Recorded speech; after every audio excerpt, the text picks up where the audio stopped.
Chapter 26. Do not make worthless idols for yourselves. Set up a carved image or sacred pillar for yourselves, or place a sculpted stone in your land to bow down to it. For I am the Lord your God. Keep my Sabbaths and revere my sanctuary. I am the Lord. If you follow my statutes and faithfully observe my commands, I will give you rain at the right time, and the land will yield its produce, and the trees of the field will bear their fruit. Your threshing will continue until grape harvest, and the grape harvest will continue until sowing time. You will have plenty of food to eat and live securely in your land. I will give peace to the land, and you will lie down with nothing to frighten you. I will remove dangerous animals from the land, and no sword will pass through your land. You will pursue your enemies, and they will fall before you by the sword. 5 of you will pursue 100, and 100 of you will pursue 10,000. Your enemies will fall before you by the sword. I will turn to you, make you fruitful, and multiply you, and confirm my covenant with you. You will eat the old grain of the previous year, and will clear out the old to make room for the new. I will place my residence among you, and I will not reject you. I will walk among you and be your God, and you will be my people. I am the Lord your God, who brought you out of the land of Egypt, so that you would no longer be their slaves. I broke the bars of your yoke and enabled you to live in freedom. But if you do not obey me and observe all these commands, if you reject my statutes and despise my ordinances, and do not observe all my commands and break my covenant, then I will do this to you. I will bring terror on you, wasting disease and fever that will cause your eyes to fail and your life to ebb away. You will sow your seed in vain because your enemies will eat it. I will turn against you so that you will be defeated by your enemies. Those who hate you will rule over you, and you will flee even though no one is pursuing you. But if after these things you will not obey me, I will proceed to discipline you 7 times for your sins. I will break down your strong pride. I will make your sky like iron, and your land like bronze, and your strength will be used up for nothing.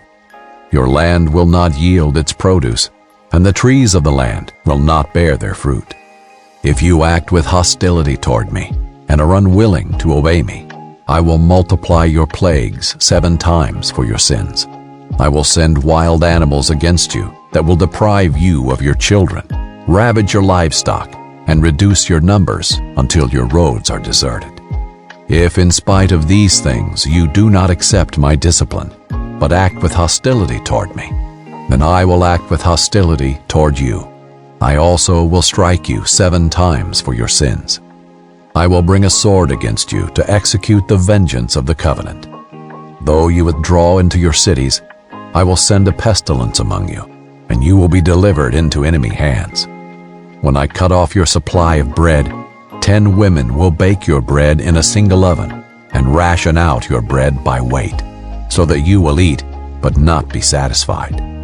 And if in spite of this you do not obey me, but act with hostility toward me, I will act with furious hostility toward you. I will also discipline you 7 times for your sins.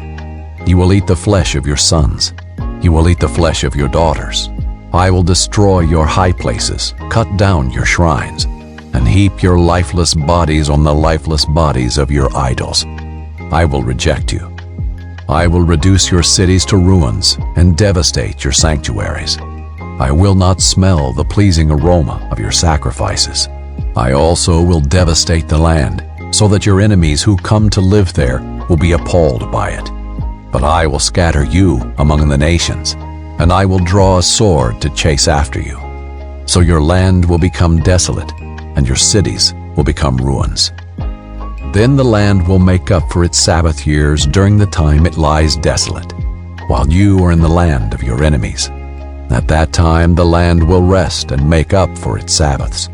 As long as it lies desolate, it will have the rest it did not have during your Sabbaths when you lived there. I will put anxiety in the hearts of those of you who survive in the lands of their enemies. The sound of a wind-driven leaf will put them to flight, and they will flee as one flees from a sword, and fall though no one is pursuing them. They will stumble over one another as if fleeing from a sword, though no one is pursuing them. You will not be able to stand against your enemies. You will perish among the nations. The land of your enemies will devour you. Those who survive in the lands of your enemies will waste away because of their iniquity. They will also waste away because of their ancestors' iniquities, along with theirs. But when they confess their iniquity and the iniquity of their ancestors, their unfaithfulness that they practiced against me, and how they acted with hostility toward me, and I acted with hostility toward them, and brought them into the land of their enemies. And when their uncircumcised hearts are humbled, and they make amends for their iniquity, then I will remember my covenant with Jacob.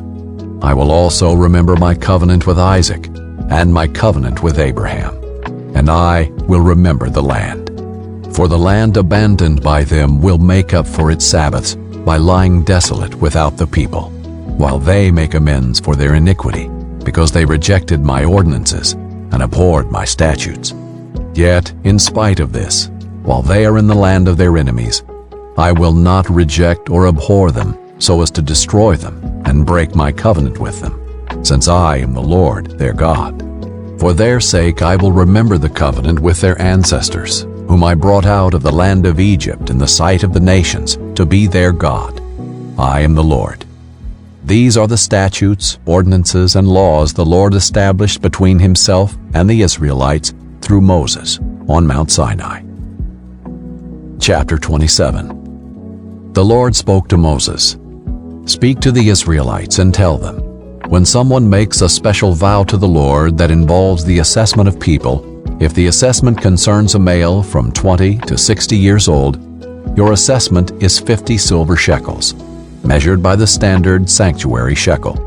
If the person is a female, your assessment is 30 shekels. If the person is from 5 to 20 years old, your assessment for a male is 20 shekels, and for a female 10 shekels. If the person is from 1 month to 5 years old, your assessment for a male is 5 silver shekels, and for a female your assessment is 3 shekels of silver. If the person is 60 years or more, your assessment is 15 shekels for a male and 10 shekels for a female. But if one is too poor to pay the assessment, he is to present the person before the priest, and the priest will set a value for him. The priest will set a value for him according to what the one making the vow can afford. If the vow involves one of the animals that may be brought as an offering to the Lord, any of these he gives to the Lord will be holy. He may not replace it or make a substitution for it, either good for bad or bad for good. But if he does substitute one animal for another, both that animal and its substitute will be holy. If the vow involves any of the unclean animals that may not be brought as an offering to the Lord, the animal must be presented before the priest. The priest will set its value, whether high or low. The price will be set as the priest makes the assessment for you. If the one who brought it decides to redeem it, he must add a fifth to the assessed value. When a man consecrates his house as holy to the Lord, the priest will assess its value, whether high or low. The price will stand just as the priest assesses it. But if the one who consecrated his house redeems it, he must add a fifth to the assessed value, and it will be his. If a man consecrates to the Lord any part of a field that he possesses, your assessment of value will be proportional to the seed needed to sow it, at the rate of 50 silver shekels for every 6 bushels of barley seed. If he consecrates his field during the year of Jubilee, the price will stand according to your assessment. But if he consecrates his field after the Jubilee, the priest will calculate the price for him in proportion to the years left until the next year of Jubilee, so that your assessment will be reduced. If the one who consecrated the field decides to redeem it, he must add a fifth to the assessed value, and the field will transfer back to him. But if he does not redeem the field, or if he has sold it to another man, it is no longer redeemable. When the field is released in the Jubilee, it will be holy to the Lord, like a field permanently set apart. it becomes the priest's property. If a person consecrates to the Lord a field he has purchased that is not part of his inherited landholding, then the priest will calculate for him the amount of the assessment up to the year of Jubilee, and the person will pay the assessed value on that day as a holy offering to the Lord. In the year of Jubilee, the field will return to the one he bought it from, the original owner. All your assessed values will be measured by the standard sanctuary shekel, 20 gerahs to the shekel. But no one can consecrate a firstborn of the livestock, whether an animal from the herd or flock, to the Lord, because a firstborn already belongs to the Lord. If it is one of the unclean livestock, it can be ransomed according to your assessment by adding a fifth of its value to it. If it is not redeemed, it can be sold according to your assessment. Nothing that a man permanently sets apart to the Lord from all he owns, whether a person, an animal, or his inherited landholding, can be sold or redeemed. Everything set apart is especially holy to the Lord. No person who has been set apart for destruction is to be ransomed. He must be put to death. Every tenth of the land's produce, grain from the soil or fruit from the trees, belongs to the Lord. It is holy to the Lord. If a man decides to redeem any part of this tenth, he must add a fifth to its value. Every 10th animal from the herd or flock, which passes under the shepherd's rod, will be holy to the Lord. He is not to inspect whether it is good or bad, and he is not to make a substitution for it. But if he does make a substitution, both the animal and its substitute will be holy.